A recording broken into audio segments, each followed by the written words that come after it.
Pengusaha laundry yang smart itu yang buka pagi tanpa frustasi. Yang mesinnya canggih, tinggal scan, nyala sendiri.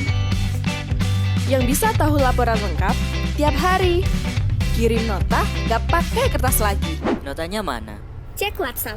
Gak perlu ribet, sebar brosur promosi. Pakai SmartLink, usaha laundry makin easy. SmartLink.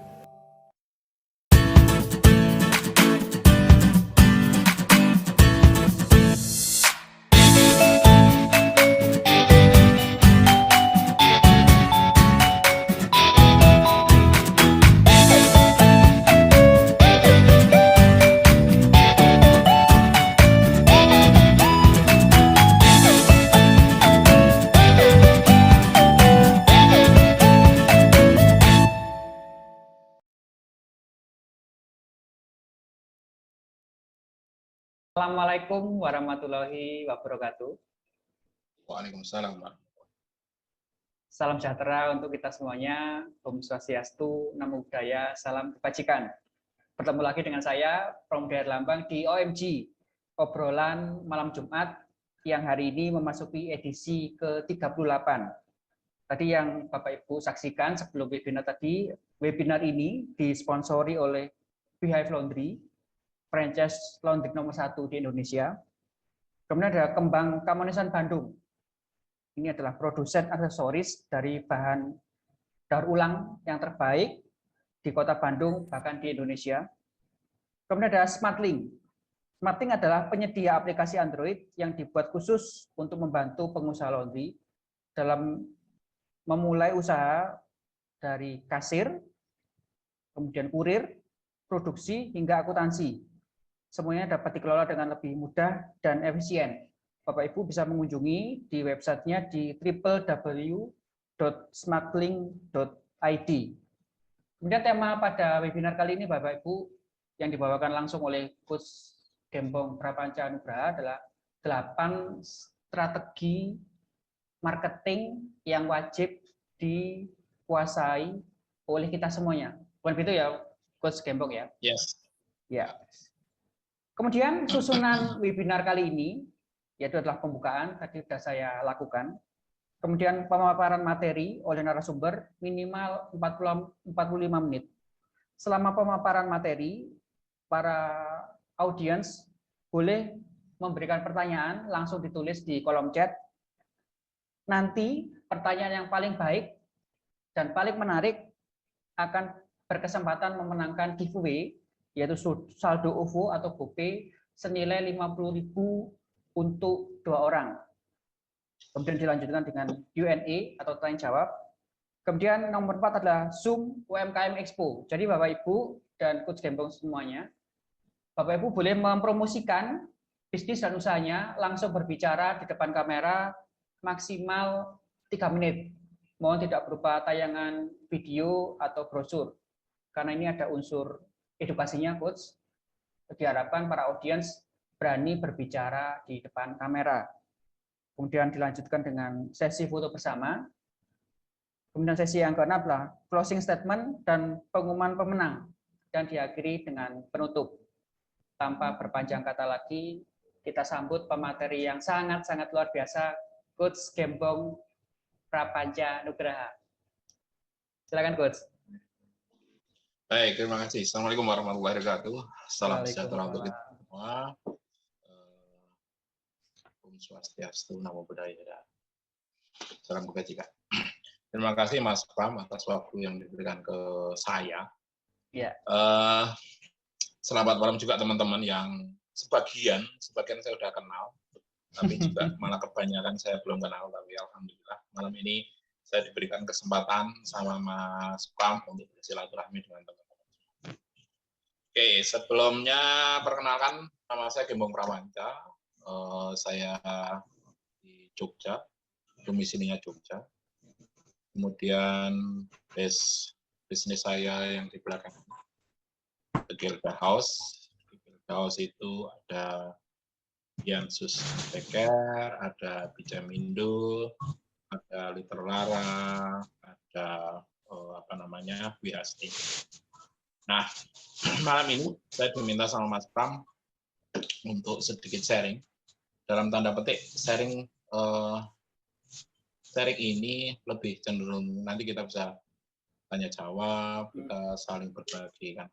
Kalaupun toh saya disebut sebagai pemateri, sebenarnya juga nggak pintar-pintar amat. Lebih pintar. Tuh. Nah, yang bakal saya sampaikan adalah tentang bagaimana sih kita berpromo, bagaimana sih kita bermarketing. Jadi teman-teman harus bisa memisahkan mana marketing dan mana sales. Nah, Berbeda. Marketing adalah bertujuan untuk menghimpun segala potensi yang bisa menjadi sumber dagang kita, sumber berjualan kita. Ya, itu marketing. Kalau sales itu adalah orang atau tipikal yang akan merubah dari data, merubah dari marketing, data marketing menjadi closing. Jadi berbeda. Ya. Jadi kalau marketing, seorang marketing dia harus menghimpun banyak potensi, menghimpun banyak kemungkinan yang itu bisa digunakan kita untuk menjual sesuatu produk itu. Nah, kalau sales tugasnya adalah dari data yang dihimpun oleh marketing tadi, gimana caranya untuk menjadi closing. Nah, itu sales. Dan itu ada ilmunya sendiri. Cuman malam hari ini kita mau ngobrol, mau sharing masalah bagaimana sih kita menghimpun banyak data, bagaimana kita menghimpun banyak potensi market yang bisa kita expect sebagai sales. Ya, menjadi sales. Yang pertama adalah kita harus punya konsep. Konsep tentang disingkatnya PPSM. P itu ada, yang P pertama adalah namanya purpose. Purpose itu adalah tujuan. Kenapa kita mau menjual? Oh, saya menjual itu karena ya saya jelas ada hal yang harus saya tuju, ada hal yang harus saya lampaui. Itu purpose. P yang kedua adalah passion. Passion itu dorongan. Dorongan bagi kita untuk bagaimana kita bisa mencapai purpose tadi. Itu dorongan. Dan dorongan itu harus sifatnya kontinu, tidak kemudian dorongan sekarang saya pengen besok udah enggak, atau sekarang A besok sudah B, enggak. Karena kalau sekarang saya pengen A kemudian besok B, itu bukan passion, tapi itu desire atau keinginan sesaat. Ya. Kalau passion itu keinginan kuat untuk berkomitmen untuk mencapai purpose. Nah, yang ketiga adalah S. S itu skill. Skill atau talent. Atau kalau bahasa Indonesianya ya kemampuan. Bakat atau kemampuan. Nah, Mas, kalau bakat bisa tidak? Kalau kita tidak berbakat tapi kita bisa menjadi seorang marketer. Bisa saja. Bisa. Caranya gimana? Ya kita belajar. Ya, jadi tidak selalu kemudian apa segala sesuatunya itu kita harus punya bakat. Saya flashback-nya saja lah. Saya berusaha, saya berdagang, saya berniaga ini, saya tidak punya keluarga, saya tidak punya basic berdagang, berniaga. Ibu saya seorang guru taman kanak-kanak, bapak saya seorang guru SMA. Tapi karena saya itu kalau di dunia pendidikan saya itu nggak pintar, jadi kalau mau ngikutin bapak sama ibu saya itu udah nggak wangun, jadi saya cari pelarian aja. Kebetulan pelariannya adalah di bidang usaha. Nah itu S. Jadi skill atau talent. Skill kita bisa belajar sama orang, skill kita bisa belajar sama yang lebih tahu. Atau kalau kita nggak punya skill, kita bisa mempekerjakan orang yang punya skill. Ya, tuh. Kemudian yang terakhir adalah need atau market. Need atau market. Jadi tidak mungkin kita itu bisnis, tidak punya kita itu berniaga, tapi nggak ada orang yang beli. Jadi harus ada orang yang kita bermarketing harus ada orang yang kita tawarin. Masuk kita nawarin sama lelembut kan nggak bisa juga loh. Nah, kita tawarin lah sama orang. Nah, itu need atau market. Kemudian itu jurus pertama. Kemudian yang kedua adalah kita harus tahu pain. Pain itu adalah masalah. Masalah yang berkembang di masyarakat. Masalah yang ada di masyarakat. Itu pain. Kita harus tahu masalah. Apa sih yang jadi masalahnya di masyarakat? Apa sih keinginan dari masyarakat? Itu pain masalah. Kita harus tahu. Nah, kalau sudah dua jurus itu, gimana? Sebelum yang ketiga, gimana caranya kita tahu pain atau keinginan atau masalah di masyarakat? Caranya, ya tempatkanlah diri kita menjadi seorang konsumen. Oh, saya misalnya contohnya gini. Kenapa Gojek itu bisa ada? Karena Nabil Makarim tahu, Nabil Makarim pain karena dia seorang pengguna ojek jalanan waktu itu. Dia tahu pain-nya. Masalah saya itu kalau saya harus cari ojek, saya harus keluar dari rumah, saya harus jalan dari rumah sampai ke ujung pangkalan, kemudian harus tawar-menawar, kemudian harganya juga tidak pasti, jalannya menuju ke tujuan kantornya Nabil Makarim itu bisa lewat jalur A, jalur B, jalur C. Nah, itu PIN. Nah, dari PIN itulah kemudian Nabil Makarim yang namanya kemudian memilih membuat solusi atau memilih market. Oh, berarti market saya itu ada di ojek. Nah, itu sudah akhirnya kemudian dapatlah produk. Jadi yang ketiga adalah membuat produk. Setelah konsep PPSN, kemudian dapat masalah di lapangan atau pain di masyarakat, kemudian kita bikin produk. Produknya apa? Sama Nabil. Oh, produknya Gojek. Ojek yang tersistem, yang kita hanya tinggal di rumah, kita pesan lewat handphone, dia datang, tarifnya flat jelas, jalur lalu lintasnya kemana juga jelas. Kita nggak mungkin dubeng-ubengke dan sebagainya, tapi jelas. Nah, itu punya produk. Nabil Makarim sudah sampai situ. Nah, kalau sudah Nabil Makarim kemudian mengembangkan core bisnisnya menjadi sebuah market. Kepada siapa dia jual? Oh, ternyata Nabil Makarim, Gojek, oh semua bisa. Oke, bolehlah, semua bisa.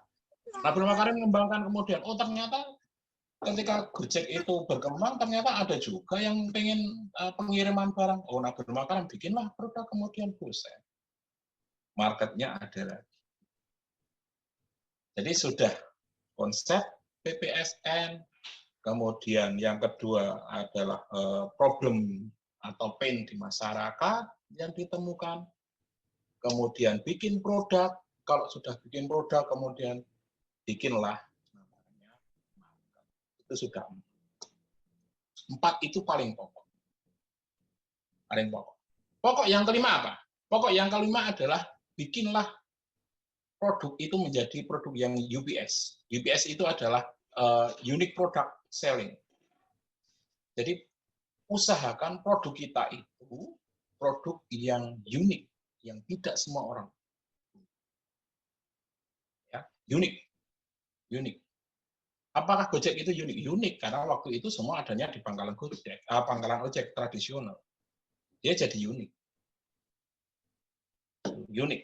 Cari sesuatu pembeda antara produk kita dengan produk yang ada di pasaran. Itu harus.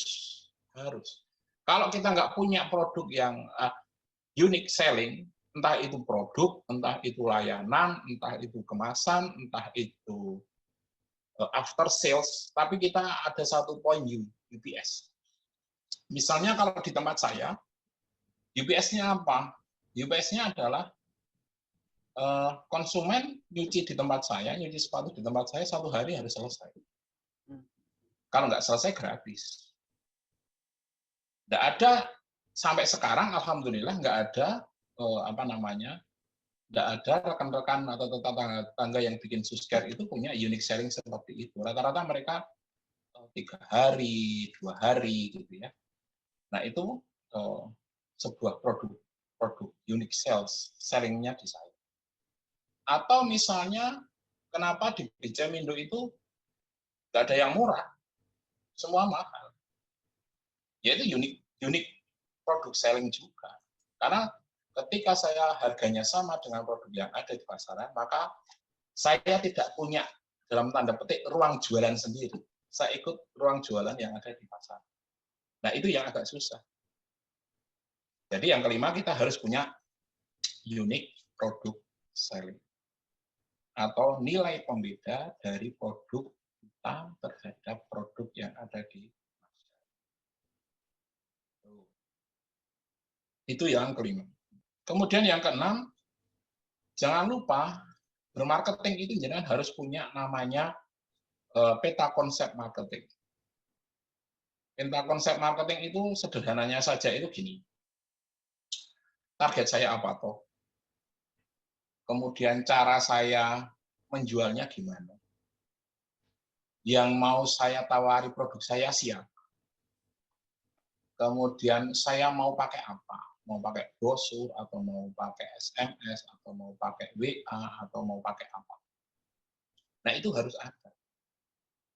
Setiap produk, setiap proses marketing itu harus ada. Harus ada itu targetnya berapa. Oh, targetnya 100 orang. Target yang closing. Data yang harus saya kasih berapa? Oh, 500. Kemudian berapa apa saya mau pakai apa? Oh, saya mau pakai Facebook Ads, saya mau pakai IG Ads, saya mau pakai brosur, saya mau pakai poster. Budgetnya berapa? Oh, kalau untuk dapat 100 orang ini budgetnya adalah 1 juta. Nah, itu namanya konsep marketing. Kapan dilakukan? Oh, mulai minggu depan. Oh, mulai minggu depan. Database-nya ada? Oh, sudah ada. Misalnya kayak gitu. Siapa saja yang mau saya kirim? Siapa saja yang mau saya saya tawari, oh ada si A, si B, si C, si D. Nah, itu peta konsep. Nah, yang belum ada, ayo bikin, mulai sekarang bikin. Setelah nanti kelas selesai, bikin nih rancangan. Konsep-konsep kecil saja, nggak usah terlalu gede, konsep kecil aja. Saya mau jualan ke si A, oh si B, si C, si D. Mau pakai, oh ini pakai WA, oh ini pakai Facebook, oh ini pakai Instagram. Targetnya berapa? Oh, hari ini, minggu ini target saya 5 orang saja lah untuk closing. Misalnya seperti itu. Jadi jenengan harus punya namanya konsep peta konsep marketing. Dan itu harusnya kalau yang sudah terbiasa bisa jadi per hari, kemudian per minggu, per bulan, per 3 bulan, per semester 6 bulan, dan per 1 kuartal atau fiscal 1 tahun. Nah, itu akan enak sekali nanti teman-teman. Jangan mau branding seperti apa, targetnya berapa, nanti teman-teman akan sangat mudah untuk menjalankan sebuah marketing. Itu yang keenam. Yang ketujuh, jangan lupa teknologi semakin maju. Jangan lupa teknologi itu semakin berkembang. Maka nanti bermarketing itu tidak lagi secara konvensional. Nanti akan secara secara informatif lewat media-media seperti Facebook, Instagram, WA, dan sebagainya. Nah, karena nanti polanya ke sana, teknologi informasi, maka database itu paling penting. Apa database itu? Minimal teman-teman harus tahu nama sama nomor handphone. Itu prinsip. Jadi kalau ada yang datang, ya jangan malu untuk tanya namanya siapa, nomor handphonenya siapa. Loh, Mas, kalau saya namanya mungkin masih dikasih. Nah, kalau nomor telepon, nggak selalu dikasih, Mas. Ya, pakai saja konten, pakai saja bahasa bahwa, maaf, Mas, Mbak, nomor handphone yang bisa kami hubungi, nomor WA yang bisa kami hubungi, berapa ya, Pak? Karena kebetulan kita setiap minggu ada program, setiap minggu kita ada informasi yang kita bisa sharing. Nanti ketika sharing-sharing ini, jenengan adalah salah satu orang pertama yang akan mendapatkan informasi. Tuh, itu apa namanya pasti. Itu yang apa namanya jenengan harus punya database. Nah, database itu nanti apa namanya database itu jenengan harus kelompokkan mana yang data baru atau kalau di kami namanya suhu market. Data baru itu cold market atau data-data base yang sama sekali belum pernah kita apa-apain. Dapat dari mana? Dari phonebook-nya teman, dari phonebook-nya kita, dari phonebook-nya tetangga. Atau kalau beli ya beli di Telkomsel, Indosat, dan sebagainya. Bisa beli di situ. Itu cold market. Ya. Nah, kalau sudah, cold market itu sudah, kemudian kita prospek, kita lakukan eksekusi, nanti akan jadi namanya warm market. Warm market adalah market yang sudah kita follow up, market yang sudah pernah kita follow up, tapi belum respon. Belum respon. Itu yang namanya warm. Sudah kita follow up, tapi belum ada respon. Entah itu respon beli, entah itu respon hanya sebatas membalas atau membaca. Nah, yang ketiga namanya hot market. Hot market itu adalah konsumen-konsumen yang sudah kita follow up dan dia melakukan namanya transaksi. Ya. Jadi yang ketujuh adalah konsep database. Database bisa cold, bisa warm, bisa hot. Nah, yang kedelapan jurus yang harus kita kuasai adalah kita harus bisa merubah yang hot market tadi, yang nomor 7, menjadi sebuah data, big data. Big data itu adalah database yang sudah terperinci. Siapa sih yang pernah membeli, bertransaksi dengan kita? Siapa saja? Oh, si A, si B, si C. Nomornya berapa? Oh, 08 sekian, sekian, sekian, sekian. Berapa kali dia transaksi? Oh, si A ini 2 kali, si C ini 3 kali. Oh, si D ini baru 1 kali. Berarti nanti akan ada big data. Ada big data, ada lead, ada opportunity. Opportunity itu dia yang sudah pernah bertransaksi, tetapi dia tidak melakukan repeat order. Itu opportunity. Nah, grup yang kedua adalah retention. Retention itu adalah hot market yang sudah melakukan transaksi dan dia melakukan repeat pembelian, melakukan transaksi pembelian. Nah, itu nanti akan jadi big data itu. Jadi kalau nomor 7 tadi dari yang belum sama sekali, sudah di follow up belum ada transaksi, yang ketiga hot market sudah ada transaksi, yang sudah transaksi kita bagi jadi mana yang hanya transaksi sekali, mana yang jadi big data. Nah, jurus 1 sampai 8 ini kalau kita kuasai sangat, ya bukan sangat mudah sih sebenarnya. Cuman akan lebih membuat kita lebih enak dalam bermarketing. Cuman memang 1 sampai 8 itu prinsipnya adalah di komitmen dan konsekuen. Itu yang sangat-sangat berat. Kita berkomitmen untuk melakukan untuk melakukan misalnya data aja lah, paling gampang. Kita target saja. 1 minggu kita dapat 15 nomor baru. 1 hari dapat, 2 hari dapat, 3 hari sudah 10, 4 hari sudah 5, 5 hari nanti sudah 3, seminggu sudah 0. Mau menaikkan menjadi 15 lagi itu sangat susah. Sangat susah. Jadi berkomitmen untuk 15 setiap minggu misalnya, jangan hari lah. Setiap minggu saja kita sudah agak berat. Apalagi yang kita, kalau di tempat saya, karena jelas, kalau di tempat saya harus 25 setiap hari, 25 nomor baru. Jadi kalau kita nggak berkomitmen, sudah agak susah. Agak susah. Itu 8. Nah, Sekarang berkembang lagi satu jurus yang harus dikuasai. Nah, satu jurus yang dikuasai, tambahan satu jurus yang dikuasai itu ada namanya copywriting. Copywriting. Bagaimana kita menulis, gimana kita membuat konten, bagaimana kita membuat tulisan, baik itu WA, baik itu poster, baik itu apa namanya Instagram ataupun Facebook yang bisa menarik orang, Jadi ya maaf saja, ada beberapa yang posting di Facebook yang nge-like 5, yang komen 2, gitu ya. Agak susah kalau kayak gitu. Kemudian kita posting sudah pakai kalimat yang panjang kali lebar kali tinggi, tapi ternyata responnya masih rendah. Nah, sekarang 9 ketambahan itu adalah kemampuan kita untuk menulis, copywriting. Nah, itu yang sebenarnya sekarang banyak harus dipelajari. Jadi tidak sembarang kemudian kita bisa menulis, kemudian bisa menarik orang, itu belum tentu. Itu Mas Pram, mungkin sekilasnya seperti itu. Ya. Nanti kita kupas bareng-bareng lewat tanya jawab. Oke.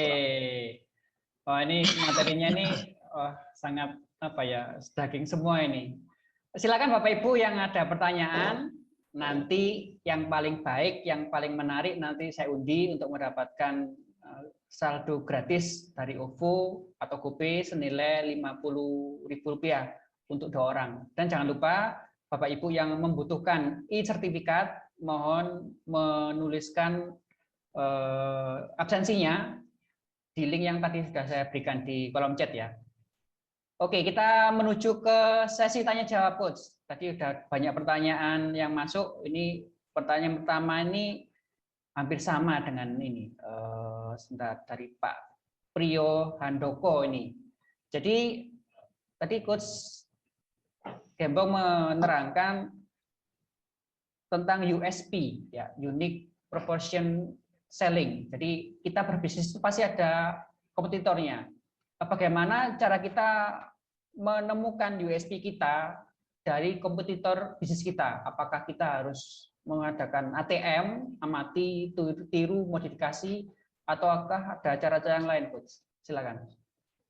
Ya, oke, terima kasih Pak Priyo. Jadi UPS itu dulu saya pernah apa namanya istilahnya pernah menemukan UPS itu dari saya sendiri. Posisinya saya menempatkan sebagai seorang konsumen. Jadi waktu itu saya ke tempatnya Cipeng, tempatnya Dr. Tirta itu ya, Care. Kemudian saya nyuci di sana tuh, nanti sepatu di sana. Ya. Kemudian saya bayar di situ. Kemudian saya pulang, saya buka nih sepatu ini. Suskare itu hasilnya seperti apa? Oh, seperti ini. Sudah pas enggak dengan pain saya, dengan harapan saya, dengan permasalahan saya? Oh, ternyata kalau untuk upper, oke, saya setuju, tidak masalah. Tapi ternyata ketika di sole, midsole atau alas, ternyata saya enggak menemukan solusi dari pain saya. Oh, ini apa namanya bisa menjadi unique produk selling saya. Berarti saya harus bisa, kalau saya punya usaha Suskare, saya bisa nyuci sepatu yang bersih, solnya lebih daripada punyanya Suskare-nya Tirta. Jadi saya menempatkan diri saya sebagai seorang konsumen. Itu pertama.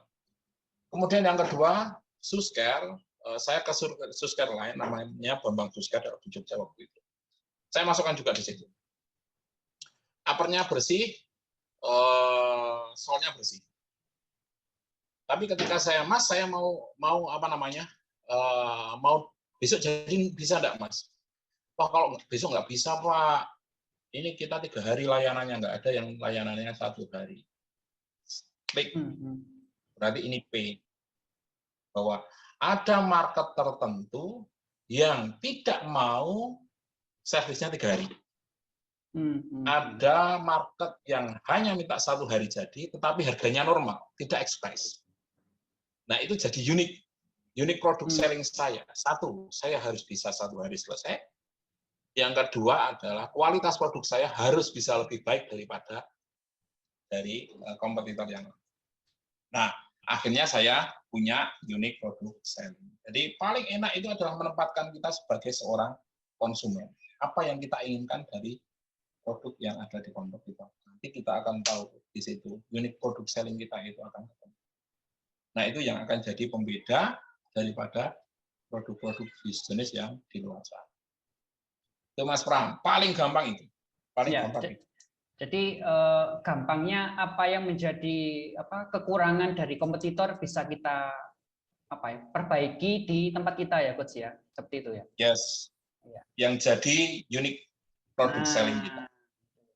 Jadi semoga pertanyaannya Pak Priyo ini, Handoko ini bisa terjawab. Selanjutnya, Coach, ini ada pertanyaan lagi nih. Sebentar, saya bacakan. Bagaimana dari Pak Budi Prasetyo? Sebentar, Pak Budi Prasetyo. Bagaimana cara ampuh dan memikat pelanggan dalam berpromosi di Instagram? Terima kasih. Cara ampuh membuat promosi di Instagram. Ya, sekarang saya bicaranya tidak hanya Instagram lah ya, tapi secara global. Karena garis besarnya itu sama sebenarnya. Jadi kalau boleh saya sarankan, teman-teman itu tidak boleh hanya punya satu channel Instagram. Ada 2. Satu itu sebagai dapurnya. Satu itu sebagai kolamnya, 2 ini sebagai funneling.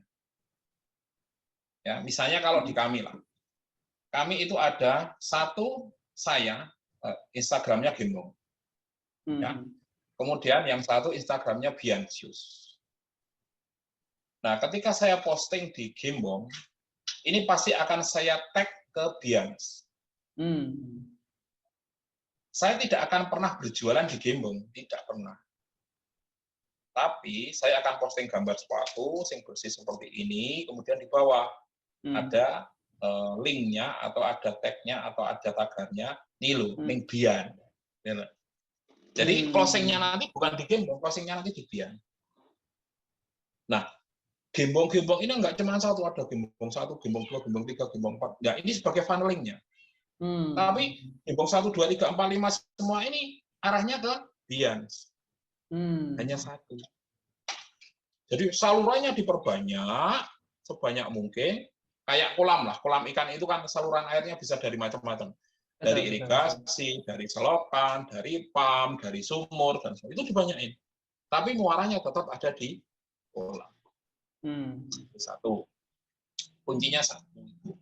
Kunci yang kedua adalah, kalau kita mau menarik orang, itu pakai rumus yang namanya HSO. HSO itu yang pertama ada hook.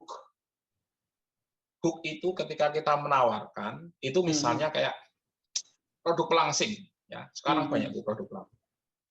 Hooknya adalah, atau headline-nya lah misalnya, hook atau headline. Seminggu turun 12 kilo tanpa olahraga, tanpa diet. Nah, orang nggak tertarik gimana? Ya, orang nggak akan tertarik gimana kalau dia tanpa olahraga, tanpa diet, tapi bisa turun 15 kilo. Orang gemuk kayak saya tuh seneng kayak gitu, dikasih hook. Iya. Nah, kalau sudah dikental dengan hook seperti itu, kasih story. Story-nya apa? Oh, story-nya kasih aja. Hanya dalam 1 minggu, ini karena kapsul ini berisi ini. Fungsinya ini untuk meluruhkan lemak, ini untuk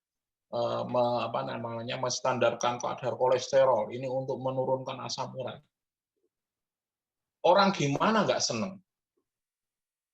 Berat badan turun, nggak olahraga, nggak diet, kolesterol terjaga, asam urat enak, makan boleh apa saja, dapat di story. Sudah setelah story dapat, kasihlah offer. Kalau beli atau 2 bagi 20, pembeli pertama akan kami gratiskan e-book cara olahraga yang benar. Atau offernya untuk pembelian sebelum pukul ini akan mendapatkan voucher potongan 50% untuk next order. Udah, prinsipnya itu. Bikin 2 atau 3 sebagai funnel, 1 sebagai kolam, kemudian terapkan prinsip hook, story, dan offer. Oh, itu paling enak. Wah, ini.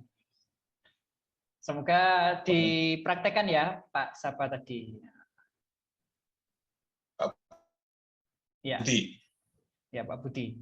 Kemudian ini, Coach, dari Info Toyota. Ini sepertinya dari Tulungagung ini. Semoga minggu depan jadi sponsor saya ya, Info Toyota. Pertanyaan, bagaimana cara melangkah melawan rasa ketakutan apabila ingin memulai suatu usaha? Ini kok bisa takut usaha ini bagaimana ini? Silakan, Coach. 1. Namanya Mas Pram kayak pernah ikut kelas mental block saya. Itu namanya mental block.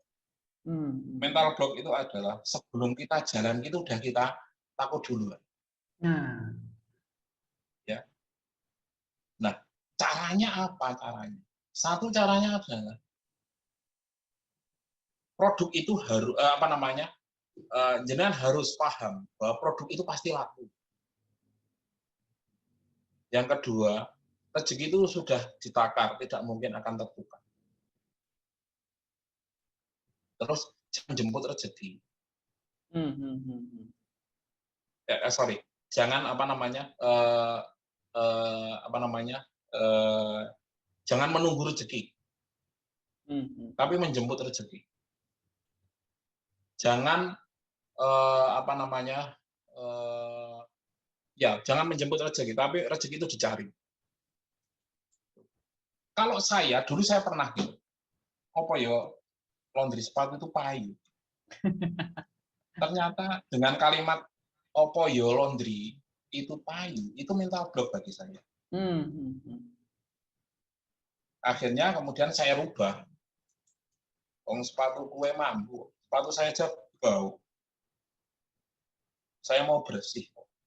Dan ketika saya bersihin saya bisa kok. Berarti orang lain pun juga bisa saya tawarin. Jadi mental block itu awalnya cara untuk melawannya ya bukan dari orang lain tapi dari kita sendiri. Dari kita sendiri. Orang lain itu nggak bisa merubah mental block kita. Yang bisa kita. Betul. Balikkan saja ke kita. Saya daripada istilahnya gini. Saya tidak tahu rasanya gagal kalau saya tidak memulai. Betul. Saya tidak tahu rasanya nikmatnya berhasil kalau saya belum pernah gagal. Jadi ada dua step.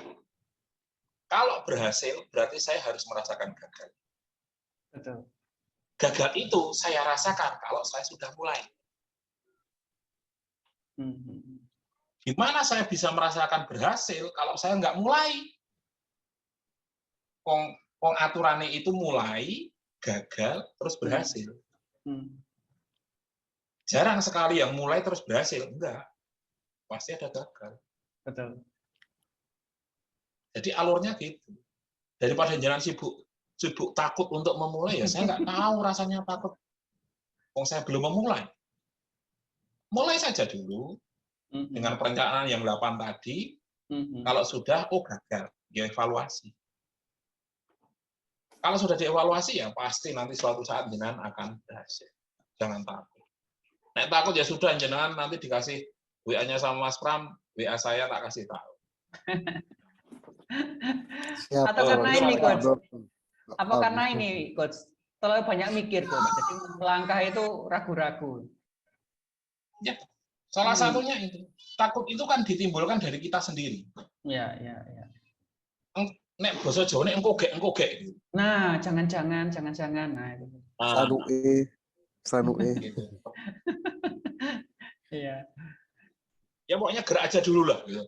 Iya. Gerak aja dulu, kalau bingung mulai gerak gimana ya nanti WA saya, nanti tak kasih tahu gimana caranya. Siap Pak Gembong, siap. Saya malah ingat ini apa dulu kata-katanya apa mentor kita semua ini apa ini Om Bob Sadino ini action aja dulu, mikirnya belakangan. Ya, jangan karena memang jangan kalau kebanyakan mikir nanti nggak jadi gerak-gerak. iya. Betul Pak, betul.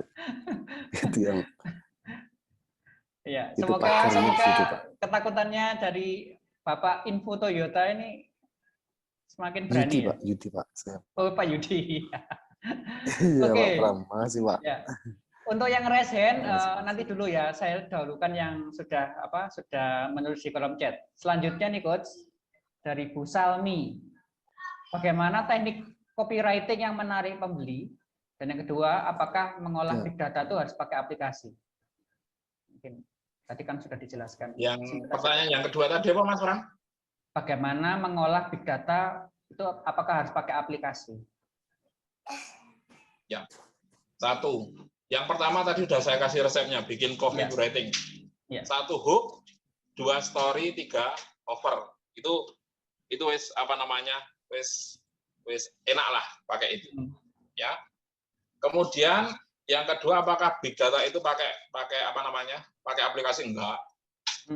Tidak, saya tidak pakai aplikasi. Saya biasanya cuman di bagian marketing sudah saya minta. Jadi mana kolom yang sudah ditelepon, mana kolom yang sudah ditelepon tidak ada respon, mana kolom yang sudah ditelepon ada respon, mana yang sudah closing, mana yang sudah review. Jadi kami pun masih manual. Jadi kalau apa-apa sedikit-sedikit aplikasi, kasihan. Banyak orang yang butuh pekerjaan tapi nggak dapat pekerjaan kalah sama aplikasi nanti. Semoga menjawab. Manual. Saya masih manual. Iya. Kemudian ini ada lagi dari Amelia Laundry. Untuk UPS, setiap kali saya meluncurkan produk yang beda, tetangga malah ATM usaha saya. Solusinya gimana, Coach? Mbak Eci, kalau misalnya ada yang ATM, ya jenengan tidak usah berkecil hati. Harusnya berbangga. Iya. Berarti UPS jenengan itu berhasil. Betul. Sampai tetangga aja nyontoh kok. Apa sebel? Ya enggak usah sebel. Berarti jangan dikaruniai sama Allah itu untuk selalu memulai menjadi pionir. Ya sudah, bikin aja UPS yang lain. Misalnya gini, saya sekarang. Di kami sekarang ada layanan juga yang apa namanya, yang sudah 1 hari selesai. Ada di Jogja. Nah, kami sekarang akan merubah. Nanti per 1 Agustus kami akan merubah. Tidak hanya tidak lagi 1 hari sudah selesai. Dan emang dalam tanda petik ya itu UPS saya. Kalau sudah 1 hari sudah ada kompetitor dan itu resikonya sudah semakin banyak, ya saya harus menyiapkan UPS lain. Di Jogja sekarang baru ada 1 yang sama-sama 1 hari selesai. Saya tidak akan mengeluarkan UPS saya yang 6 jam. Biarin aja sampai nanti sekitar ada 10 atau 15 kompetitor yang sama dengan konsep 1 hari selesai. Nah, saya baru ngeluarin yang 6 jam. Kenapa? Karena kalau saya baru 1 kompetitor yang sama, saya masih bisa bermain, market saya masih ada. Ya, jadi belum tentu market saya bisa dia ambil dengan kualitas saya. Saya pasti punya ada sedikit kalau dengan yang kompetitor 1 ini dia 1 hari, saya juga 1 hari. Dia nggak kasih garansi gratis. Kalau saya kasih garansi 1 hari nggak selesai gratis. Kemudian hasilnya pun saya masih lebih pede daripada si kompetitor. Jadi saya belum waktunya untuk mengeluarkan UPS. Tapi Mbak Eci, kalau misalnya sekiranya tetangga-tetangga sudah banyak yang ATM, apalagi ATM plek-plekan, ya sudah. Mbak Eci, cari aja ketika sudah ada kompetitor 4 atau 5 yang sama, Mbak Eci harus bikin rencana UPS baru. Jadi jangan sampai kemudian nanti sudah banyak, kita gagap. Jebulane sing padha akeh. Blai cak. Baru kita bingung cari UPS. Enggak boleh. Jadi tetap harus harus disiapkan. UPS itu harus disiapkan. Ketika kompetitor sudah bergerak hampir 5-6 kompetitor yang sama. Itu. Ya. Semoga menjawab ya dari tadi Bu Amelia Laundry. Berikutnya Coach, ini banyak sekali dari Pak Denny. Bagaimana cara atau trik membuat konten yang menarik customer baru dan bisa closing? Terima kasih. Ya itu tadi. Ada hook, ada story, ada offer. Hook, story, dan offernya new customer pasti akan beda dengan hook, story, dan offernya untuk yang repeat order. Diskon, jangan Anda tawarkan kepada yang repeat order. Diskon itu tawarkan saja ke yang new customer. Diskon. Tapi kalau bundling, tawarkan sama yang repeat order. Diskon 50% untuk cuci sepatu, tawarkan bagi yang new lead.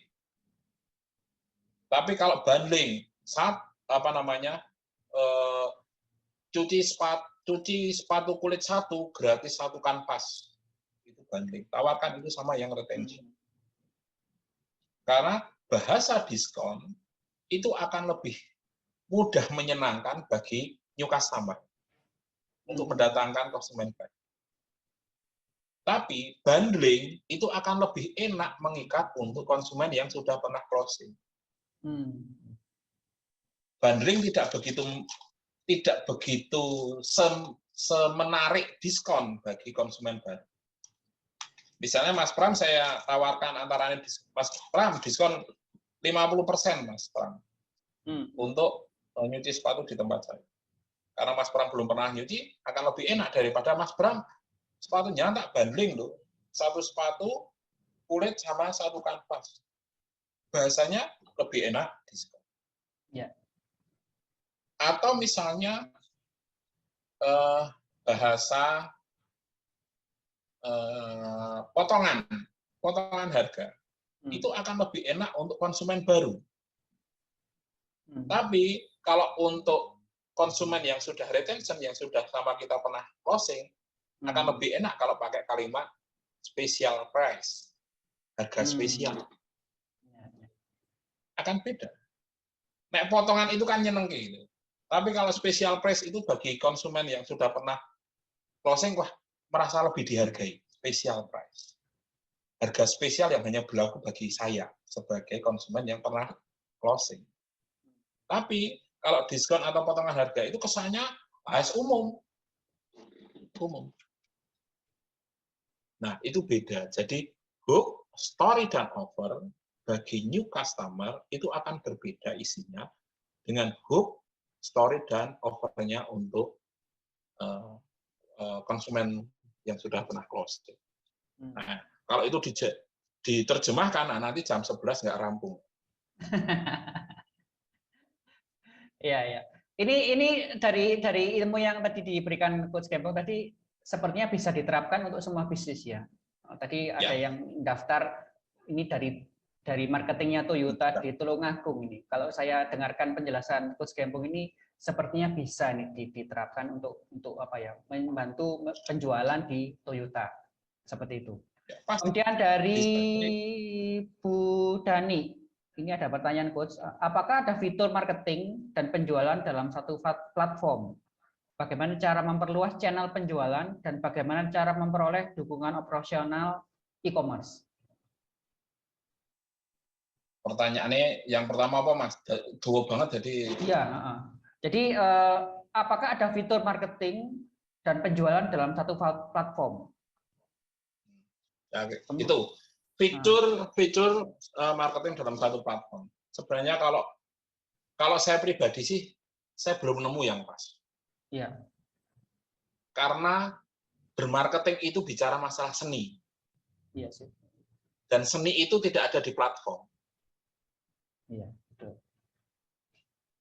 Gitu loh. Betul. Platform itu ya, kalau platform itu apa ya, flat.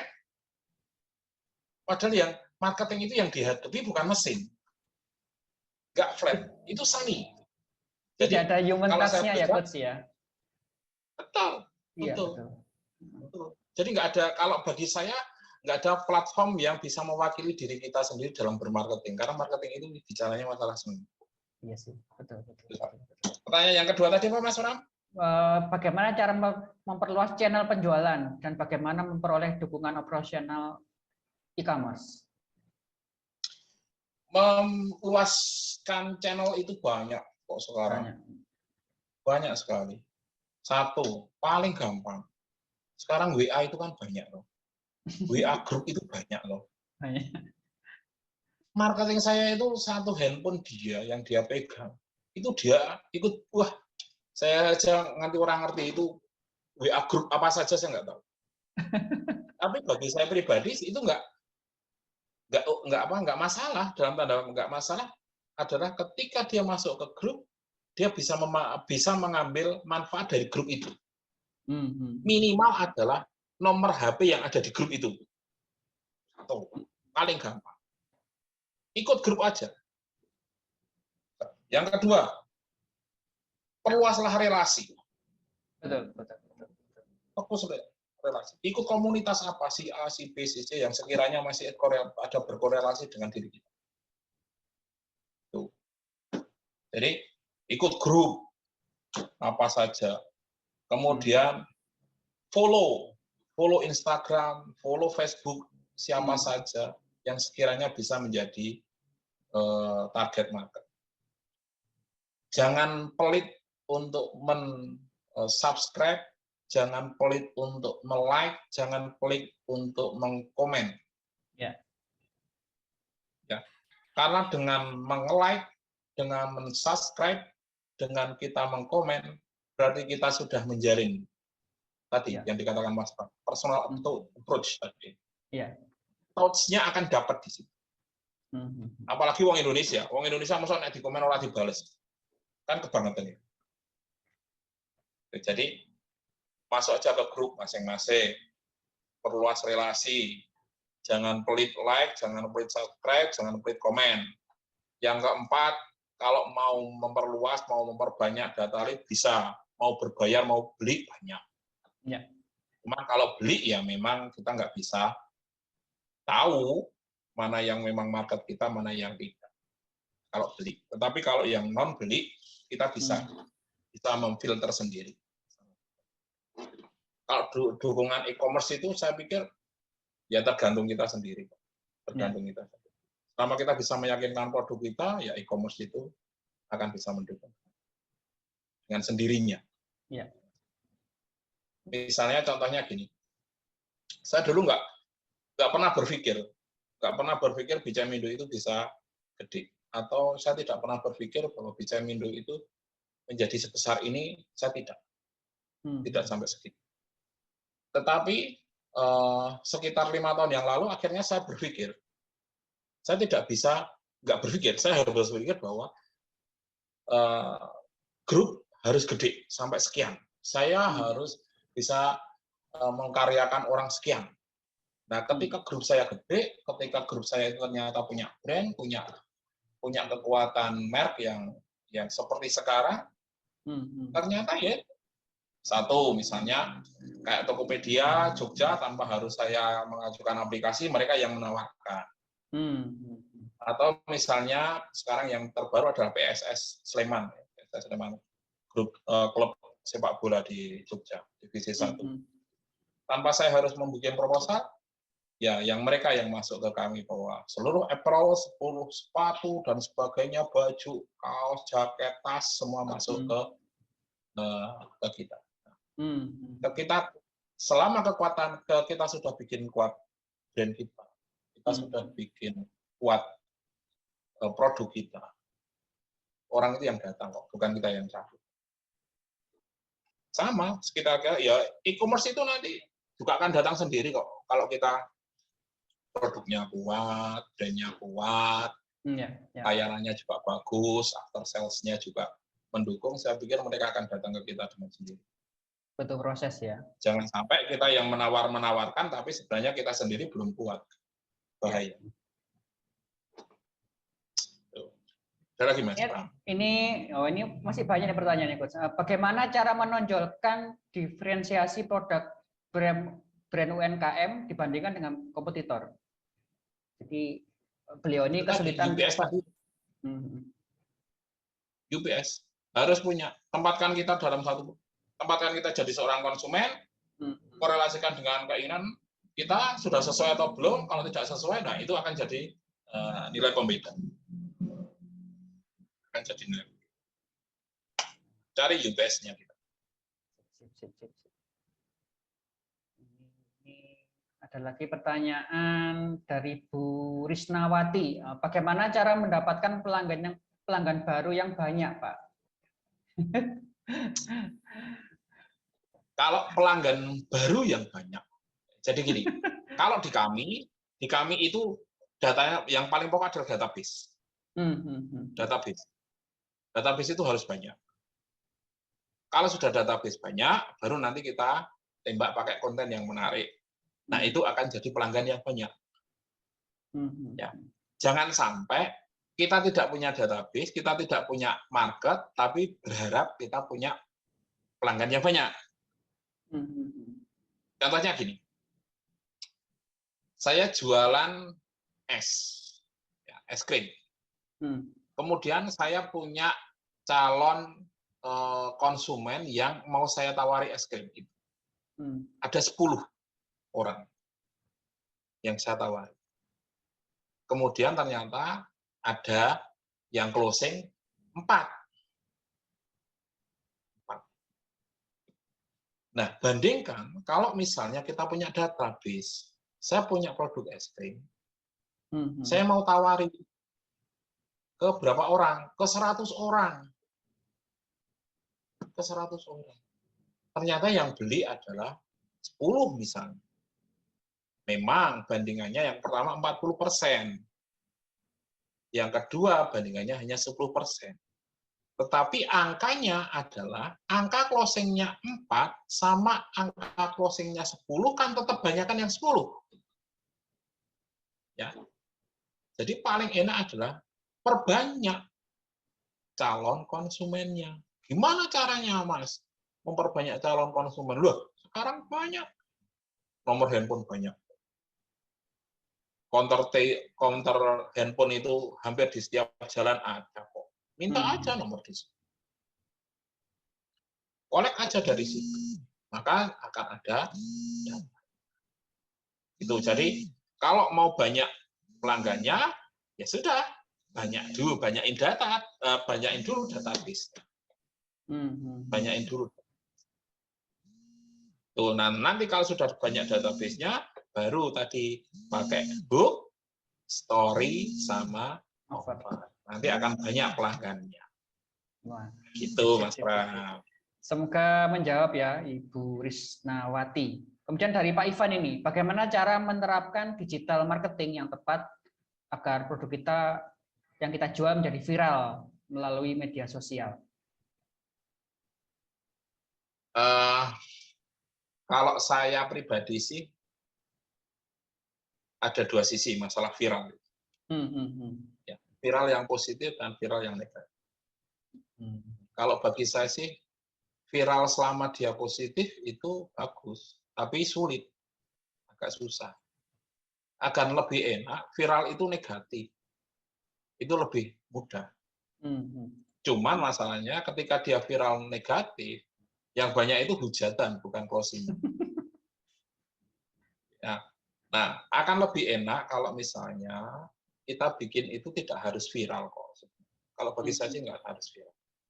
Tapi yang paling penting itu adalah margin closing. Jadi seberapa kalau di kami ada namanya budget marketing. Berapa sih marketing untuk event A misalnya 3 juta. Dari 3 juta itu akan bisa menghasilkan berapa rupiah. Itu yang lebih penting kalau di kami.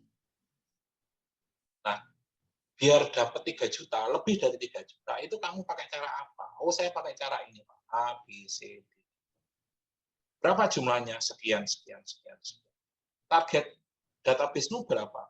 Oh, sekian. target yang menghubungi kamu berapa lead-nya? Oh sekian Pak. Dari sekian lead-mu yang menghubungi kamu berapa yang closing? Oh sekian Pak. Itu akan lebih enak daripada kita viral. Karena viral itu belum tentu jadi closing.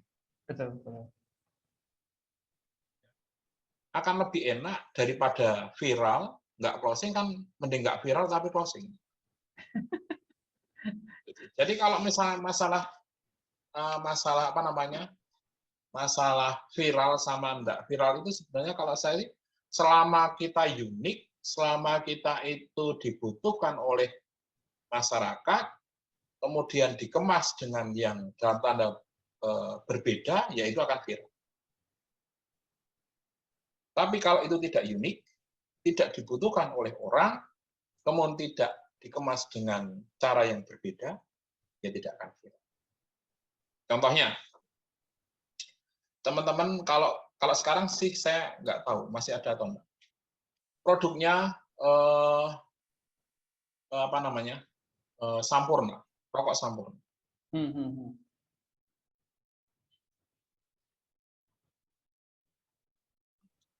Tapi penjualannya kemudian jadi meledak hanya gara-gara apa? Hanya gara-gara dia ada jin yang digosok, bluk, kemudian ada 3 permintaanmu, misalnya kayak gitu. Kemudian jinnya itu keluar dari apa namanya, dari tempat dia ketika digosok, kemudian keluar, kemudian aku kabulkan 3 permintaanmu itu. Itu kan jadi viral. Karena apa? Sebenarnya rokoknya biasa, sama, rasanya sama. Tapi dia kemas itu menjadi sesuatu yang unik. Ya akhirnya jadi viral. Akhirnya ada penjualan, kenaikan penjualan. Nah, seperti itu yang tadi saya sampaikan. Cari sesuatu unique product selling-nya tadi. Ketika sudah bisa unik ya pasti ada apa namanya, ada viralnya, walaupun toh viral itu bisa sak kecamatan, sak kabupaten, sak provinsi atau sak Indonesia kan beda. Ya. Itu Mas Bram. Bentar, ini ada pertanyaan lagi nih Coach. Ini ada pertanyaan yang hampir sama ini dari Bu Lydia sama Bu Yeni. Saya ini orangnya kurang pede, gimana caranya bisa maju? Dan Bu Yeni ini, saya kurang pede, takut ditolak. Nah ini cara mengatasinya gimana, Coach? Satu hampir sama kayak Mas Yudi tadi yang dari Toyota, itu mental block. Iya. Mental block. Yang gimana kita mau tahu kalau kita belum mencoba itu sama. Tapi naik kepepet ini memang wah suas tenan ora iso ini Mas, mentok tenan. Ya sudah cari orang lain yang suruh jualan. Itu saking mentok ya. Makanya yang awal tadi saya bilang ada PPSN, skill yang S-nya itu adalah skill sama talent. Kalau kita nggak talent, kita nggak apa namanya, nggak bakat, apa bisa kita punya galeri lukis? Saya nggak punya bakat melukis loh Mas. Apa mungkin saya punya galeri seni lukis? Yang jenengan bisa aja ke Bali itu.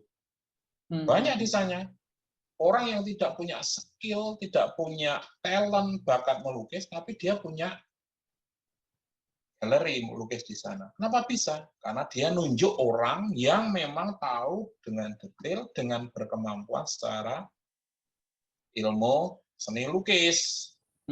Yang dia bisa tahu, oh ini bagus, oh ini aliran surrealis, oh ini detailnya bagus, ini kalau dihargai akan sekian Bu. Kemudian kalau kita ambil sekian, nanti kita jual sekian, ada marketnya kok yang beli. Oh ya sudah, aku punya pembeli nih di Jakarta, si A itu kolektor. Jadi si ibu ini hanya sebagai sales tadi yang menjual. Sedangkan orang lain ini sebagai ahlinya, dia yang akan nawar bahwa, oh gambar ini bagus, lukisan ini bagus, harganya kalau di pasaran sekian, kita bisa jual sekian. Jadi kalau memang kita nggak bisa, oh saya itu pemalu, nggak pede Mas.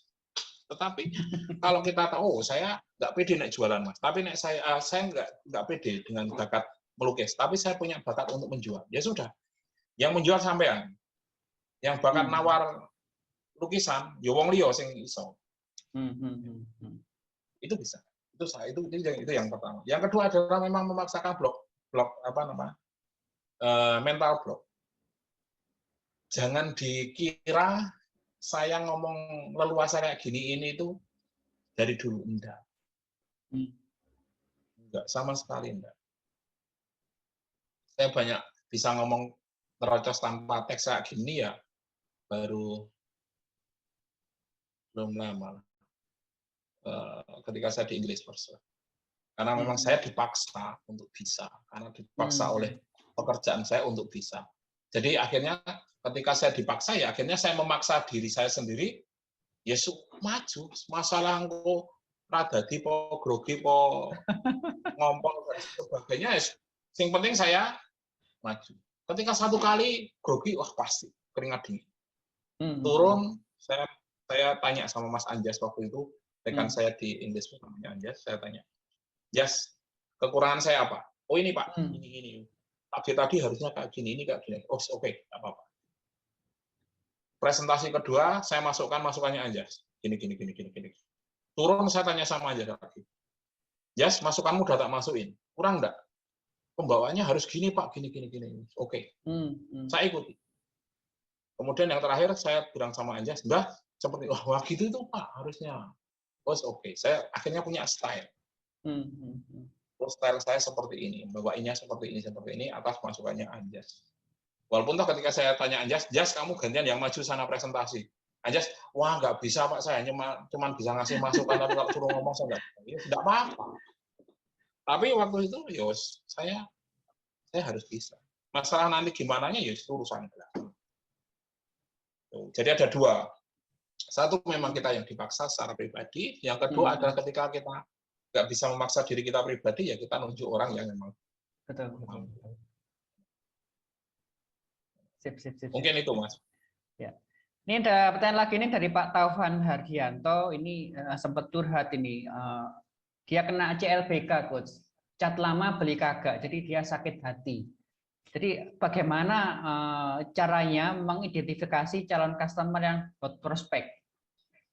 Karena sudah terlanjur di CLBK ini. Nah, jadi kalau di marketing tim saya sudah bilang, sampean Mbak, Mas, mau di PHP-in, jenengan jangan sampai jenengan itu terbawa. Sama sekali. Jenengan mau dibilang, "Oh iya, produk jenengan itu paling bagus Mas gini." Jangan jenengan kemudian terbawa. Karena apa? Ada dua, yang satu jenengan akan sakit hati ketika dia menyanjung kita tetapi tidak membeli. Akeh takon yang jeblane oleh tuku ning gone tangga nih. Betul. Bagi saya akan lebih senang bahwa udah kamu jualan saja. Ketika konsumen itu bertanya tentang detail, jawab. Loh, apakah itu tidak kemudian membuka rahasia dapur kita? Jangan salah. Rumah makan dengan menu ayam geprek sama, ayamnya sama-sama belinya di pasar A. Bumbunya sama-sama bawangnya 5, brambangnya 5. Ketika tangannya kita itu berbeda, rasanya akan. Betul. Jangan takut itu. Jadi kalau misalnya bagaimana kita mengetahui konsumen itu hot market ya tadi yang ditanyakan hot market. Kalau hot market itu kan jelas. Dia sudah menghubungi kita, sudah pernah bertransaksi dengan kita. Yang diharapkan kan dia melakukan repeat order. Nah, caranya gimana agar konsumen itu repeat order? Satu, jangan pernah ketika konsumen itu selesai dengan bertransaksi dengan kita lepas. Tidak boleh. Kalau Mas Pram mungkin atau yang pernah ikut kelas saya mungkin nggak heran. Kalau di kami punya database bahwa siapa saja si A ulang tahunnya kapan, tanggal berapa, rumahnya di mana, nomor teleponnya berapa, kami punya. Jadi ketika hot market itu sudah pernah closing, tapi dia belum repeat order, deket tanggal, oh dia akan ulang tahun tanggal 29 Mei, wah tanggal 29 tak datangi sendiri. Bapak Ibu, kami dari BIANS atau dari Tegar Adi datang mengucapkan selamat ulang tahun, ini sedikit perhatian dari kami, respect dari kami, ini ada roti tar, sekian-sekian, wah secara personal touch dia sudah tahu, sudah 1%. Jadi nggak perlu sakit hati Bapak. Jadi sakit hati itu karena kita terlalu berharap. Ketika berharapnya itu tidak kesampaian, ya akhirnya kita sakit hati. Ya, bolehlah kita berharap, tapi jangan terlalu. Sip. Tapi tetap diulangi saja, nggak usah sakit hati, soalnya diulangi aja, udah blok gue Pak. Gitu. Orang market sama sales itu kan intinya cuma dua. Prinsip di marketing sama sales itu hanya dua. Satu ditolak karena jelek, marah sama kita, atau closing. Hanya dua itu kok. Ya. Bagaimana cara mensinergikan produk selling agar berhasil dengan digital platform? Bagaimana mensinergikan produk sama digital platform? Ya. Satu ya tadi yang di atas tadi sudah ada bahwa produk sama digital platform itu kan satu harus mengenal marketnya. Kalau kita nggak kenal market, bagaimana kita bisa memilih digital platformnya? Tuh. Kalau sudah tahu marketnya, cari itu masalah di marketnya itu. Misalnya ginilah, paling gampang gini. Saya ada namanya sekarang Jogja Second Shop. Kami menjual barang-barang second dari luar. Ya. Apakah kemudian saya memilih IG atau Facebook atau apa? Enggak. Saya gunakan semua. Cuman masalahnya saya harus memilih marketnya. Gitu loh.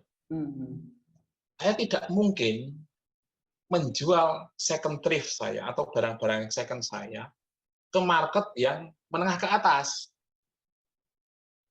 Karena jelas mereka konsumsi untuk beli barang second itu rendah. Maka saya gunakan, saya tidak pakai saya pakai Instagram sama Facebook hanya sebagai funneling tadi. Tapi closingnya saya tetap pakai WA. Instagram, Facebook hanya saya gunakan untuk memperluas, untuk memperkenalkan Jogja Second Shop saya. Saya tidak berharap ada closing di situ. Tapi setiap postingan di Instagram saya, setiap ada postingan di Facebook saya, pasti saya kasih linknya ke WhatsApp saya. Biar closingnya di WhatsApp. Tuh, itu kalau digital platform yang media sosial. Kalau yang benar-benar market saya, benar-benar yang menengah ke bawah, yang untuk Jogja Second Shop, ya saya akan tembak secara personal. Saya akan gunakan WA Senders namanya. Yang kita bisa mengirimkan WA itu langsung ke orang tanpa harus gimana. Gitu. Itu akan lebih enak. Jadi kenali marketnya, kemudian kenali produk kita. Nah, baru disinkronkan. Kita pakai digital platform yang mana? Kalau hanya untuk yang memang produk kita itu high level, ya sudah. Instagram bagus, TikTok bagus, TikTok Ad apalagi sekarang baru naik, itu akan bagus, pakai Reels juga bagus. Tapi kalau market kita itu memang segmennya itu menengah ke bawah, ya sudah, akan lebih enak secara personal, WA, Senders. Itu akan lebih. Kenali marketnya, sesuaikan dengan produknya, baru kita bisa pilih platformnya. Apakah dengan mengenali marketnya itu harus kita coba semua media sosialnya, Coach? Mana yang lebih cocok dengan kita itu, apakah perlu dicoba semua? Kalau saya tes ombak, pasti saya coba. Ya. Ada tes ombak.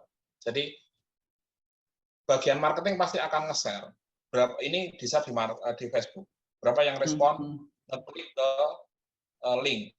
ke Instagram, berapa yang nge-klik link, atau yang WA senders berapa yang closing. Nah, nanti di situ akan kelihatan. Misalnya kalau di Bian ya saya pasti pakai Facebook sama pakai Instagram. Sekarang pakai Reel. Karena itu marketnya ada di situ. Tapi kalau WA senders untuk Bian nggak begitu tinggi. Tetapi kalau untuk Jogja Second Shop yang thrift, ya platform Facebook sama Instagram ternyata hanya sebagai untuk pengenal sama penghimpun saja. Kalau closing tetap ada di WA senders semua. Paling gede. Tapi tes ombak bagi saya masih perlu. Jadi harus dicoba semua ya. Biar Ya, kita tahu mana yang lebih powerful, mana yang enggak. Ya.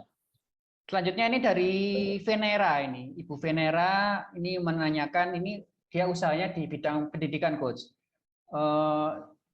Marketing seperti apa yang cocok untuk di bidang pendidikan? Apakah posting di WA ataukah secara offline menyebar brosur di perusahaan atau rumah, ini bagaimana? Dia kesulitan dalam bermarketing produk pendidikan, kalau menurut Coach Gembong seperti apa? Silakan. Kalau di pendidikan misalnya gini Bu, saya kerja di English First itu hampir 10 tahun. Dan kebetulan saya marketing konsultan untuk English First Indonesia. Seluruh Indonesia ada 52 kantor, jadi kebetulan saya hire di situ. Yang kami lakukan sebenarnya ada dua, namanya marketing inbound dan marketing outbound. Marketing outbound adalah segala sesuatu kegiatan marketing yang kita lakukan di luar urusan di dalam kantor. Nah itu biasanya kami pasang namanya ada spanduk, ada rontek, ada poster, ada billboard. Kemudian yang inbound adalah marketing yang kita lakukan ke dalam. Yang kita lakukan adalah ke siswa-siswa yang sudah jadi siswa di English First. Gimana caranya meluaskan big datanya dari dalam? Ya sudah ada recommended friend. Jadi yang siswa English First, kalau kamu bawa temanmu, saudaramu, tetanggamu masuk jadi siswanya English First, kamu akan diskon 20%, 50%, atau bahkan gratis kalau 10. Misalnya seperti itu. Kalau yang keluar, ya Pak, outbound, ya pakai banner. Tapi bannernya nggak kemudian, di IF dulu saya nggak pernah kemudian nulis, kamu kursus bahasa Inggris gini-gini, enggak. Cuman ada gambar bule di situ, karena kita full native, cuman kalimatnya, mau belajar bahasa Inggris dengan native speaker, udah itu aja. Bawah kasih alamatnya. Nah orang ketika baca itu, oh, jigur, iya pakai native, alamatnya iya di mana? Dia akan hanya lewat di depan kantor. Di kantor baru di depan itu ada posternya dikatakan, mau diskon menarik, masuk aja ke kantor, masuk ke sini. Akhirnya dia iya sih, saya mau masuk karena saya mau diskon. Udah belajar pakai native, dapat diskon, hanya cukup masuk. Nah ketika dia masuk ke kantor, di depan, di situ sudah ada CS-nya. CS-nya yang bertugas untuk meyakinkan bahwa kamu kursus di English First, kamu akan bisa bahasa Inggris, walaupun bahasa Inggrisnya ya mungkin 1, 2, 3, 4, 5, 6, 7, 8, 9, 10. Gitu. Tapi dia bahasa Inggris bisa. Saya ajari boleh. Iya memang boleh, tak ajari pakai boleh. Jaminan. Nah, jangan kebanyakan teman-teman kan masih sedikit banyak salah. Yang saya lihat, misalnya Universitas Brawijaya misalnya, atau Universitas UPN gitu. Menerima pendaftaran mahasiswa baru. Ya toh, gelombang 1 ini, gelombang 2 tanggal ini, gelombang 3, nggak perlu, itu salah. Udah bikin aja 1 orang mahasiswa X dari universitas itu yang berhasil. Minta fotonya. Terus dia suruh di situ cuman kalimatnya misalnya saya bisa seperti sekarang karena saya lulusan Universitas Brawijaya. Orang lihat itu akan lebih respect seperti itu daripada disodori gambar tulisannya gelombang 1 tanggal sekian, gelombang 2 tanggal sekian, gelombang 3 betul. Ya perlu. Nah, hal-hal seperti itu sebenarnya yang harus kita belajar. Atau misalnya laundry dimanapun itu ada garis spanduk kan cuman dijamin bersih, rapi, wangi. Iya. Wah itu kenapa? Atau misalnya apa namanya, cuci piring, itu juga sama, bersih, keset, tidak berminyak, wah itu sudah. Pendidikan ya kayak tadi itu, kalau pendidikan saya lebih cenderung tadi itu. Alumni pajang aja. Saya jadi direktur karena saya belajar di Universitas Airlangga misalnya kayak gitu. Angkatan sekian-sekian, orang aneh, apa gitu.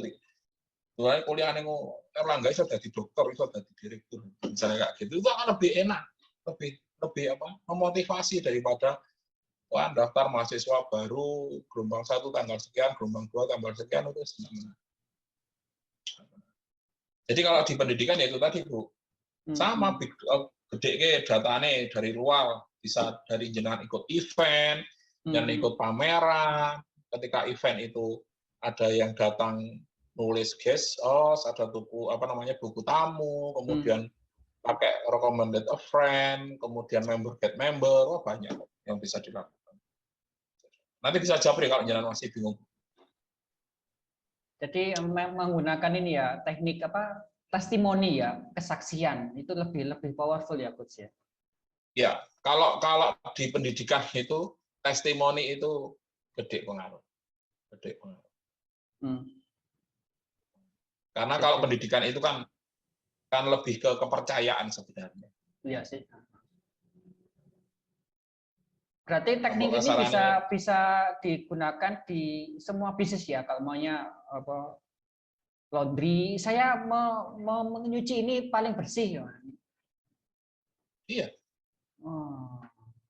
Karena dalam bisnis itu kan paling pokok sebenarnya trust. Iya.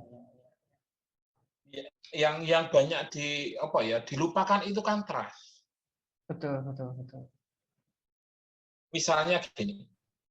Cuci laundry lah, wangi.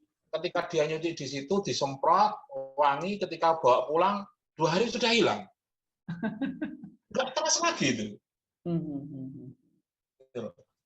Daripada kayak gitu kan mending disemprot seminggu, kemudian gimana Bu kita bisa jawab gimana Bu yang kemarin wanginya hilang? Oh enggak, ini dari 5 hari nggak hilang kok Mbak, enak sekali. Misalnya kayak gitu kan lebih enak daripada kita paling wangi kemudian disemprot 2 hari selesai. 2 hari udah enggak wangi, nah itu salah. Jadi kalau di pendidikan trust lah. Ya. Jadi memang kita bangun kepercayaan. Ya, betul. Kemudian ini ada lagi Bu Amelia Laundry nih tanya lagi bagaimana cara membuat headline yang unik, coach. Enggak pasaran, yang bersih, wangi dan lain-lain. Jadi cara membuat headline untuk bisnis laundry yang unik itu seperti apa, coach? Yang sebenarnya kalau misalnya kayak laundry kebetulan saya ada usaha laundry juga namanya Tegar. Tok itu saya kalau bikin headline poster di luar sana di jalan-jalan itu saya cuma nulis kok. Mau wangi se-Jogja, mau laundry wangi se-Jogja, ya hanya di top. Iya. Itu powerful. Atau kalau yang sepatu, ya 23 jam 59 menit kami jadi. Atau diskon 200%, diskon 100%, Mas Pram sudah buktiin. Ya. Itu powerful. Jadi jangan gimana cara nyarinya ya sebenarnya cari saja yang itu bombastis tapi tidak menipu. Ya, betul. Itu sih yang susah kan gitu itu. Ya, banyak yang bombastis tapi dia menipu. Nah, dia nggak boleh. Karena itu akan merusak trust, akan merusak kepercayaan. Sip. Itu Mbak Anci. Semoga bisa dipraktekkan. Ini pertanyaan ini banyak sekali nih, Coach. Ini antusias sekali malam ini ya. Ini dari Dr. Dwi Anggoro ini. Izin bertanya, Coach, untuk strategi marketing produk digital yang tercluster. bagaimana penerapan selling produk pada platform digital marketing, pada aplikasi digital, mohon pencerahan. Intinya apa itu ya Mas? Nah ya itu, saya juga juga bingung. Saya juga bingung. Ya. Ini inti pertanyaan. Nanti diulang dok, karena Ya. kadang kalau apa live kayak gini nih pertanyaan panjang itu saya antara nyari jawaban sama menerjemahkan pertanyaan itu takut saya malah nanti apalagi saya nanti juga bisa bingung diperjelas, ini. Dok. Saya sebagai moderator juga dengan pertanyaannya juga bingung ini juga. Nanti bisa diulang dok. Ya, ini dari Bu Lorenzi Sri Radiati. Coach, izin bertanya, saya sering kasih diskon karena di luar sering perang harga agar reseller dan customer saya belanja lagi.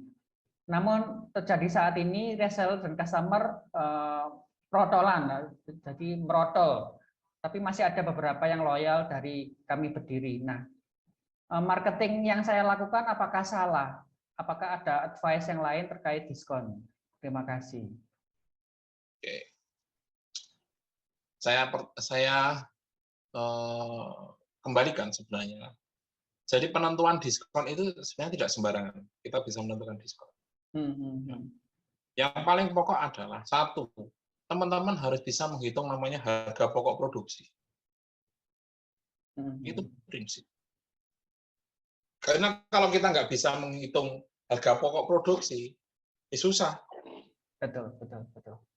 Misalnya gini, harga pokok produksinya 10.000. Ya. Kemudian lain-lain dan sebagainya, misalnya biaya marketing, kemudian biaya operasional dan sebagainya 5.000 lah. Akhirnya dapat HPP realnya ada 15.000. Nah, kita mau ambil keuntungan berapa? Nggak bisa kemudian kita mentok, wah saya 20.000, toh masih untung 5.000 kok. Nggak bisa.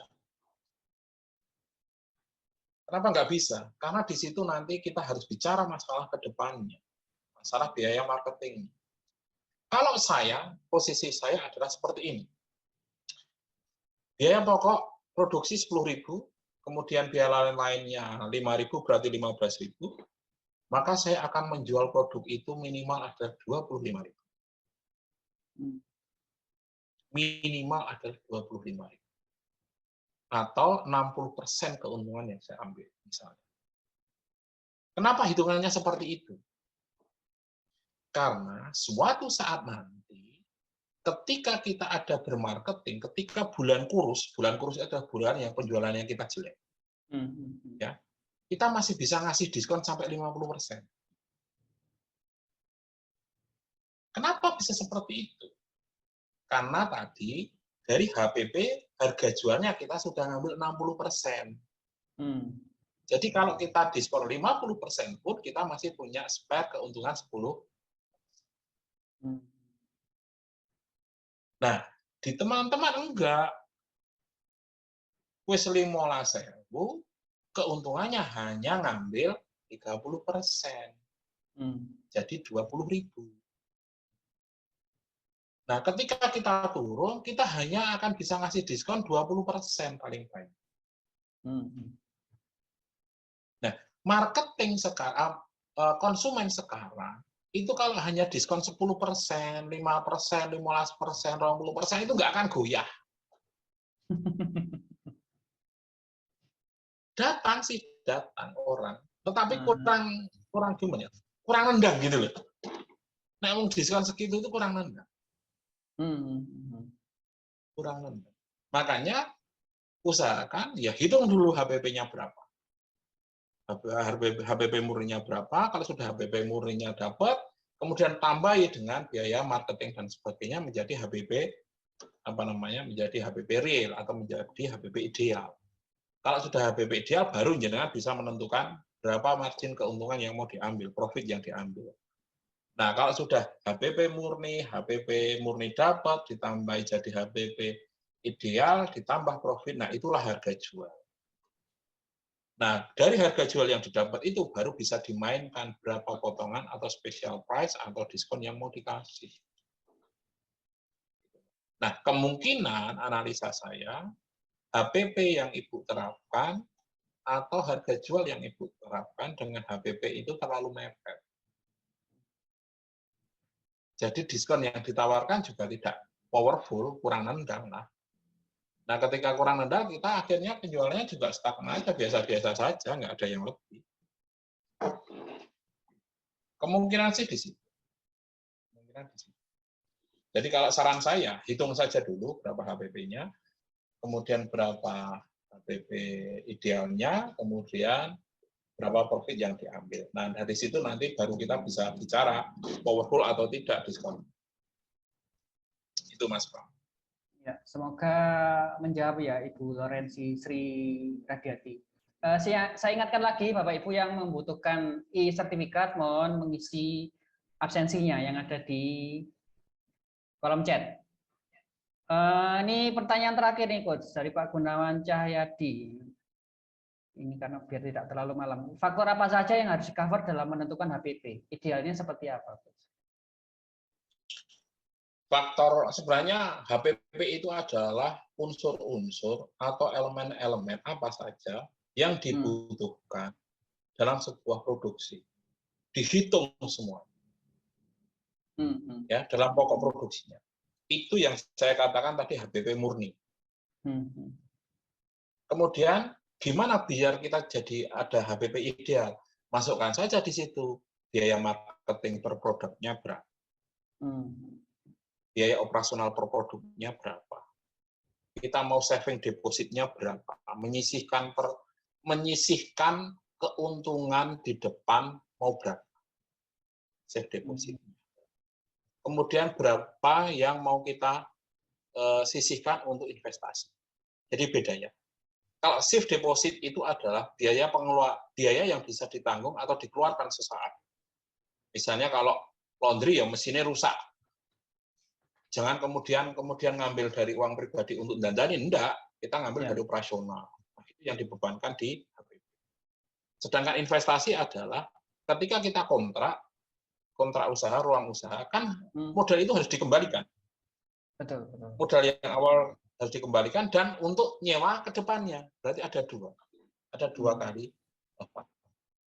Jadi hitung HPP murninya berapa, kemudian masukkan faktor-faktor lain, faktor maintenance, penyusutan harga, investasi, marketing, safe deposit. Nah, itu nanti akan dapat HPP ideal. Dari HPP ideal itulah baru nanti kita mau menentukan berapa sih margin profit yang mau kita inginkan. Selama itu masih masuk harga pasar, yaitu profit atau harga jual yang kita inginkan. Nah, itu baru dapat nanti harga jual. Itu Mas Pram. Ya, semoga menjawab ya Pak Gunawan Cahyadi. Ini pertanyaannya sudah habis. Oke Bapak Ibu, kita menuju ke sesi Zoom UMKM Expo. Jadi Bapak Ibu yang punya bisnis atau usaha, boleh mempromosikan usahanya, berbicara langsung di depan kamera maksimal 3 menit. Mohon tidak berupa tayangan video atau brosur. Ini ada unsur edukasinya agar Bapak Ibu berani berbicara di depan kamera agar lebih pede. Silakan Bapak Ibu. Ada yang mau berpromosi? Ibu Amelia Laundry, silakan. Bu Lydia. Saya udah on cam ini, saya udah siap. Bu Nur, silakan Bu Nur. Waduh, semoga hati-hati di jalan Bu Nur. Closing statement. Closing statement-nya pendek. Ayo mulai. Jangan pikirkan gagal, berani dan tidak. Mulai dulu, nikmati prosesnya karena nggak ada yang instan. Ayo mulai. Jangan takut gagal karena keberhasilan itu hanya ada 1 atau 2 langkah di depan kegagalan. Tidak. Wah, mantap. Oke, Bapak Ibu, ini sudah di ujung acara di webinar. Saya umumkan pemenang untuk mendapatkan saldo gratis OVO atau GoPay senilai 50.000 untuk 2 orang. Ada 1 cowok dan 1 cewek. Mohon yang saya panggil on kamera ya, dinyalakan kameranya. Yang pertama adalah Bu Dani. Halo Pak Ivan. Iya, ada. Ya, Bisa di-on-kan kameranya, Pak? Nah, biar kelihatan gantengnya ini. Sebentar. Kalau tidak ada, saya alihkan ini. Wah, ini Bu Lorenzi Sri Radiati. Selamat Bu Lorenzi. Anda berhak mendapatkan saldo OVO atau GoPay senilai 50.000. Dan Pak Ivan, mohon setelah ini japri ke saya, ya, tolong ditulis di 081 803 837878. Ya. Jadi Pak Ivan dan Bu Lorenzi Sri Radiati, tolong japri ke saya di 081 803 837878. Ya. Oke, Bapak Ibu, demikian webinar kali ini. Terima kasih untuk para sponsor. Mohon maaf kalau ada salah-salah kata. Terima kasih Coach Gembong atas materinya hari ini. Semoga bermanfaat bagi kita semua. Jangan lupa kita bertemu lagi di webinar yang akan datang sama Coach Willy, ya, tetap di obrolan malam Jumat. Demikian Bapak Ibu, saya akhiri. Wassalamualaikum warahmatullahi wabarakatuh.